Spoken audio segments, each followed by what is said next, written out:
বাংলাদেশ বিমানের বহুল প্রতীক্ষিত লন্ডন সিলেট সরাসরি ফ্লাইট আগামী ৩ মাসের মধ্যে চালু হবে।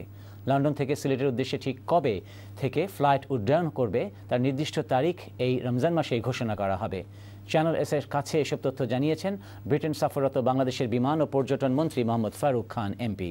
আমাদের প্রতিনিধি নোমান রাজার পাঠানের রিপোর্টে দেখুন বিস্তারিত।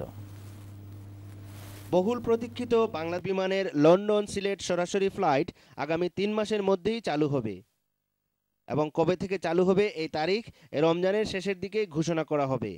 চ্যানেল এস-এর সাথে আলাপচারিতায় এসব তথ্য জানিয়েছেন ব্রিটেন সফররত বাংলাদেশের বিমান ও পর্যটন মন্ত্রী মোহাম্মদ ফারুক খান এমপি। আমি জানি যে দীর্ঘদিন থেকে এটা আমাদের এখানে লন্ডনে যারা থাকেন, ইংল্যান্ডে যারা থাকেন, ইউকেতে যারা থাকেন তাদের একটা অনেক দিনের দাবি এবং আপনারা জানেন যে এর আগেও ফ্লাইটটা ছিল কিন্তু বিভিন্ন কারণে এটা বন্ধ হয়ে গেছে।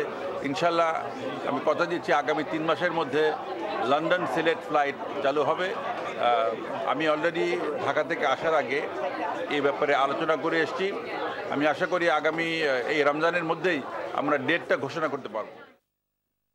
বৃহস্পতিবার বিকেলে সেলিব্রিটি শেফ টিপুর রহমান, নাজ ইসলাম ও প্রিন্স সাদিক চৌধুরীর আমন্ত্রণে নর্থহ্যাম্পটনের টামারিন রেস্টুরেন্টে মন্ত্রী সস্ত্রীক এসে উপস্থিত হলে নর্থহ্যাম্পটনের মেয়র, কাউন্সিলর রজার কনরয় ও বার্মিংহামস্থ বাংলাদেশ হাইকমিশনের সহকারী হাইকমিশনার ফয়সল চৌধুরী তাকে স্বাগত জানান। প্রিন্স সাদিক চৌধুরীর পরিচালনায় উপস্থিত কমিউনিটির নেতৃবৃন্দ মন্ত্রীকে অভিনন্দন জানান। আগতদের মধ্য থেকে উপস্থিত ছিলেন এম.এ. নূর রৌফ ও স্থানীয় আওয়ামী লীগ নেতৃবৃন্দ।